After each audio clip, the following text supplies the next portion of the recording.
Hey guys, today I'm going to be showing you how to make a laminated aluminium core slingshot. This slingshot's made from my new slingshot design and I'm going to show that later on in the video. I call this design the TAOW hammer, and TAOW stands for the art of weapons. This slingshot has two 4mm thick aluminium cores running through the centre of it. One is in the outline of the slingshot sideways, and then one is in the palm swell outline and the finger swell outline. It's very comfortable to hold and it's a really accurate slingshot. So now let's see how you make it. The first step is to copy the blueprints off the screen right here. The reason that I'm not using them a link in the description of this video is because in other projects people have had problems viewing the PDF files. Print off, cut out and then trace on the blueprints to some metal. I'm using some 4mm thick aluminium, and I'd recommend aluminium since it's quite soft and easy to work with compared to other metals such as steel. I suggest using aluminium because since it's quite soft, it's very easy to work with and it's also quite easy to cut out. I'm cutting mine out with a large hacksaw that has a new sharpened blade on, so it's very easy to cut out the aluminium, and then I'm using metal files to shape it down to a more precise shape. Once it's cut out, this is what it looks like. You can also see that I've deburred all of the edges since aluminium is quite a soft metal and a large burr builds up. Now from the blueprints which I showed earlier, I'm then going to cut out the shape of the palm swell and then trace it onto the aluminium. This is what yours should look like once you've traced it on, and you can pretty much shape it however you like, but I quite like to have it shaped like this, and over a lot of trial and error I've found that this shape is very comfortable. Again, I'm just going to be cutting out using the exact same method that I used earlier. You could also just use power tools if you had some, but I prefer to use hand tools since they are much more available. Some of the examples of power tools that you could use is something like a bandsaw or a jigsaw. This is what it looks like once that's done, and because of the machined flat edge on the aluminium, it fits perfectly onto the flat edge here. Now I'm going to glue it on with some 4mm pieces of pine either side, and that's just going to help hold it upright while I'm gluing on the other pieces of wood. The glue that I'm using here is some epoxy resin, and it's very strong and it bonds with almost all materials apart from some plastics. Once it's dried, this is what it looks like, and as you can see the palm swell is held in place by the two pieces of pine sandwiching it either side. Then use a hacksaw and some wood rasps to shape down the pine wood to the outline of the aluminium. This is now what I'm planning to glue on either side on the palm swell, and on the right I'm going to have some purple heartwood, and then on the left I'm going to have some walnut. I also glue it on with a variety of clamps and a lot more epoxy resin. Once the glue is set, I'm now going to start rasping and shaping it all down into the basic shape of the outline of both the palm swell and the outline of the slingshot, and I'm just using wood rasps for that and a wood saw for the larger pieces. It's important not to cut too aggressively when using the saw or the rasp because you don't want to remove too much material, and you also don't want to splinter off any pieces of the wood on the corners. This is what it looks like at the end of the rounding process, and the slingshot's starting to look really good now. Then I'm going to draw on the finger swell in the exact same method that I did with the palm swell, and then I'm going to cut it out using my hacksaw again. As you can see, I'm also using the flat machined edge going against the edge, and I know that that is completely straight. Once it's cut out, this is what it looks like. I've also glued it on using the pine wood method on either side, again just to hold it in place. Here I'm shaping the pine wood down to the outline of the slingshot using rasps and files.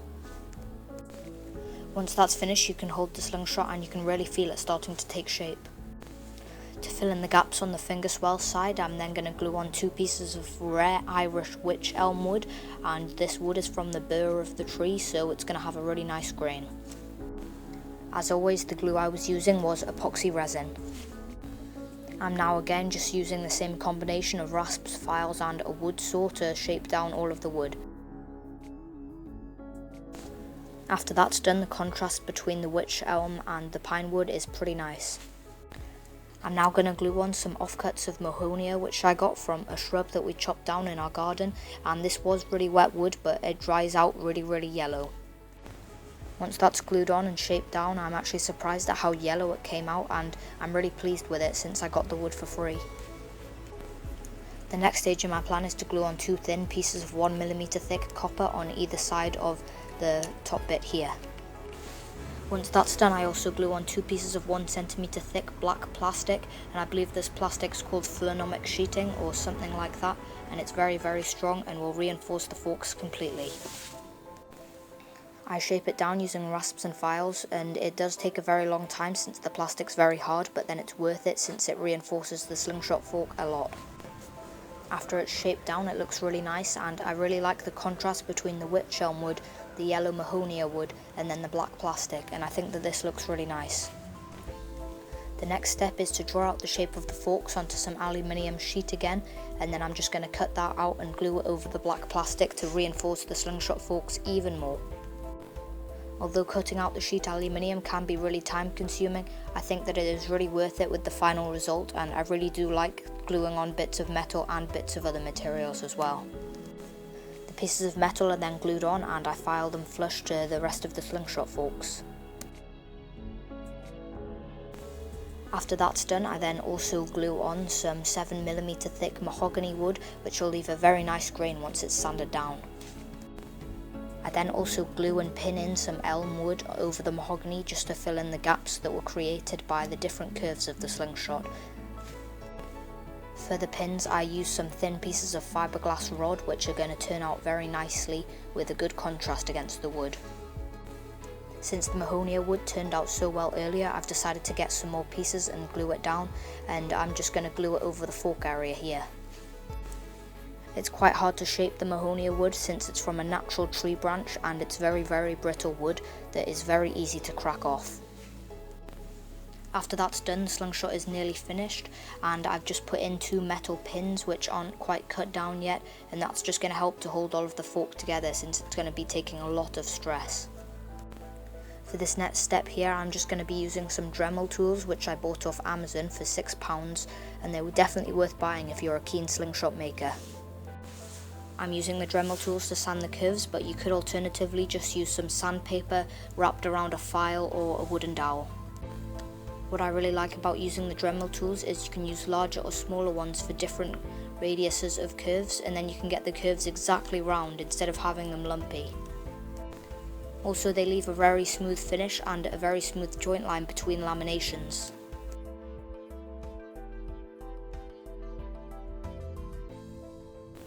This is what it looks like once I've finished curving and rounding everything with the Dremel tool. Also notice I've got out any deep scratches now, and it's left a very smooth surface. As you can also see, I've made sure to use the Dremel tool enough so that the laminations between the aluminium and other pieces of wood and plastic are completely smooth and there's no jagged edges. Also as well, the Dremel tools leave a quite smooth finish along the aluminium. Here I've added some grooves for the bands to attach with just a rat tail file. Now I'm going to be oiling the slingshot, and I would use my linseed oil that I have, but I finished the slingshot before my linseed oil had arrived, and I was too excited just to wait. Once it's been oiled, there's a massive contrast in between the bits of mahonia, the metal, and some of the dark plastic, as well as the witch elm wood. Now it's time to start sanding up the slingshot all the way up to 600 grit. When I have wood in my slingshots, sometimes I don't really like to sand them past 600 grit, because if you sand it up too smooth, some of the grain in some of the pieces of wood can become distorted or really hard to see, since the grain is promoted when it's a bit rougher. The reason that I oiled the slingshot earlier was because it allows for more oil to soak into the wood and the grain to stand out a lot more. For the sanding, I'm just using sanding sponges ranging from 80 grit up to 600 grit, and I like sanding sponges because they're very good at smoothing around edges and corners. As you can see, once I'm done, the aluminium is very shiny and all of the wood is completely smooth and you can see no imperfections in it. The one problem is that the wood is quite light and patchy in places where some of the oil has been rubbed completely off, so I need to give it another coating. Once another coat of oil has been applied, the slingshot is completely finished. You could also at this point give the slingshot a poly coat, and then it would be completely watertight and probably never corrode or anything like that, but I prefer not to since I can sometimes mess it up. So the slingshot's now finished and I think that it looks really good. All that's left to do is attach some THERABAND gold as the slingshot bands. I'm going to be firing some 15mm steel ball bearings in my indoor shooting range because it's raining outdoors again.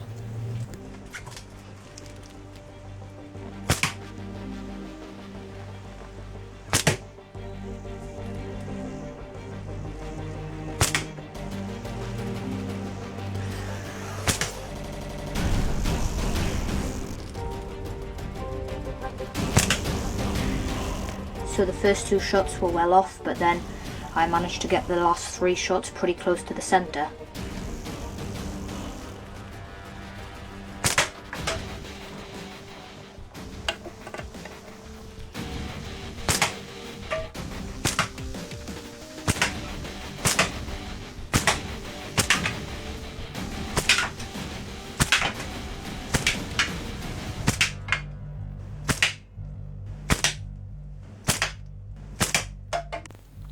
So that's all for this tutorial. Thanks for watching, and I'm really glad that you watched this far, and if you enjoyed this video then please hit the like button down below and subscribe.